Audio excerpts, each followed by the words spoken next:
was made in 2001 and 2003. And we ended up with the slowest job growth in 50 years. We ended up moving from surplus to deficits, and it all culminated in the worst financial crisis since the Great Depression. Bill Clinton tried the approach that I'm talking about. We created 23 million new jobs. We went from deficit to surplus, and businesses did very well. So in some ways, we've got some data on which approach is more likely to create jobs and opportunity for Americans. And I believe that the economy works best when middle-class families are getting tax breaks so that they've got some money in their pockets. And those of us who have done extraordinarily well because of this magnificent country that we live in, that we can afford to do a little bit more to make sure we're not blowing up the deficit. Jim, the President began this segment, so I think I get the last word. So I'm going to take it. You're going to get the first word in the next segment. Well, but he gets the first word of that segment. I get the last word of that segment. I hope. Let me just make this comment. First of all, let me repeat what I said. Right. I'm not in favor of a $5 trillion tax cut. That's not my plan. My plan is not to put in place any tax cut that will add to the deficit. That's point one. So you may keep referring to it as a $5 trillion tax cut, but that's not my plan. Okay. Number two, let's look at history. My plan is not like anything that's been tried before.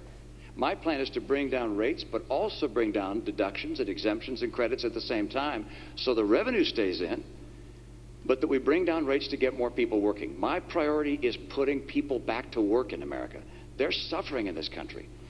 And we talk about evidence. Look at the evidence of the last 4 years. It's absolutely extraordinary. We've got 23 million people out of work or stopped looking for work in this country. All right. We've got, when the president took office, 32 million people on food stamps, 47 million on food stamps today. Economic growth this year, slower than last year, and last year slower than the year before. Going forward with the status quo is not going to cut it for the American people who are struggling today. All right, let's talk. We're still on the economy. This is theoretically now a second segment still on the economy, and specifically on what to do about the federal deficit, the federal debt. And the question, you each have 2 minutes on this, and Governor Romney, you go first because the President went first on segment one. And the question is this: what are the differences between the two of you as to how you would go about tackling the deficit problem in this country? Well, good. I'm glad you raised that, and it's a critical issue. I think it's not just an economic issue. I think it's a moral issue. I think it's frankly not moral for my generation to keep spending massively more than we take in, knowing those burdens are going to be passed on to the next generation. And they're going to be paying the interest and the principal all their lives. And the amount of debt we're adding at $1 trillion a year is simply not moral. So how do we deal with it? Well, mathematically, there are 3 ways that you can cut a deficit. One, of course, is to raise taxes. Number 2 is to cut spending, and number 3 is to grow the economy. Because if more people work in a growing economy, they're paying taxes, and you can get the job done that way. The president would prefer raising taxes. I understand. The problem with raising taxes is that it slows down the rate of growth, and you can never quite get the job done. I want to lower spending and encourage economic growth at the same time. What things would I cut from spending? Well, first of all, I will eliminate all programs by this test if they don't pass it. Is the program so critical it's worth borrowing money from China to pay for it? And if not, I'll get rid of it. Obamacare's on my list. I apologize, Mr. President. I use that term with all respect, by the way. Good. Okay, good. So I'll get rid of that. I'm sorry, Jim. I'm going to stop the subsidy to PBS. I'm going to stop other things. I like PBS. I love Big Bird. I actually like you, too. But I'm not going to keep on spending money on things to borrow money from China to pay for. So that's number 1. Number 2, I'll take programs that are currently good programs, but I think could be run more efficiently at the state level and send them to the state. Number 3, I'll make government more efficient and to cut back the number of employees, combine some agencies and departments. My cutbacks will be done through attrition, by the way. This is the approach we have to take to get America to a balanced budget. The President said he'd cut the deficit in half. Unfortunately, he doubled it. $1 trillion deficits for the last 4 years. The President's put in place as much public debt, almost as much debt held by the public as all prior presidents combined. Mr. President, 2 minutes. When I walked into the Oval Office, I had more than $1 trillion deficit greeting me. And we know where it came from. 2 wars that were paid for on a credit card, 2 tax cuts that were not paid for, and a whole bunch of programs that were not paid for, and then a massive economic crisis. And despite that, what we've said is, yes, we had to take some initial emergency measures to make sure we didn't slip into a Great Depression. But what we've also said is, let's make sure that we are cutting out those things that are not helping us grow. So 77 government programs, everything from aircrafts that the Air Force had ordered but weren't working very well. 18 government programs for education that were well-intentioned but weren't helping kids learn. We went after medical fraud in Medicare and Medicaid very aggressively, more aggressively than ever before, and have saved tens of billions of dollars, $50 billion of waste taken out of the system. And I worked with Democrats and Republicans to cut $1 trillion out of our discretionary domestic budget. That's the largest cut in the discretionary domestic budget since Dwight Eisenhower. Now, we all know that we've got to do more. And so I put forward a specific $4 trillion deficit reduction plan. It's on a website. You can look at all the numbers, what cuts we make and what revenue we raise.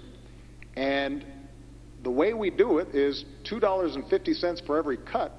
We ask for $1 of additional revenue, paid for, as I indicated earlier, by asking those of us who have done very well in this country to contribute a little bit more to reduce the deficit. Governor Romney earlier mentioned the Bowles-Simpson Commission. Well, that's how the commission, bipartisan commission that talked about how we should move forward, suggested we have to do it in a balanced way with some revenue and some spending cuts. And this is a major difference that Governor Romney and I have. Let me just finish this point because you're looking for contrast. You know, when Governor Romney stood on a stage with other Republican candidates for the nomination, and he was asked, would you take $10 of spending cuts for just $1 of revenue? And he said no.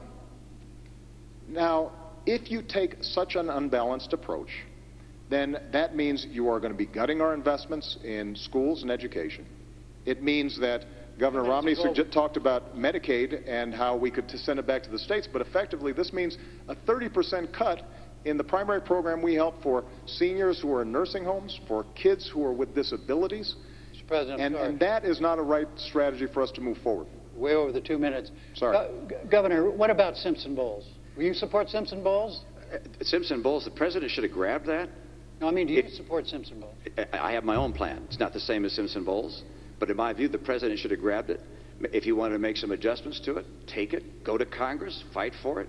That's what we've done. Made some adjustments to it, and we're putting it forward before Congress right now, a $4 trillion plan. But you've been president 4 years. You've been president 4 years. Right. You said you cut the deficit in half. It's now 4 years later. We still have $1 trillion deficits. The CBO says we'll have $1 trillion deficit each of the next 4 years.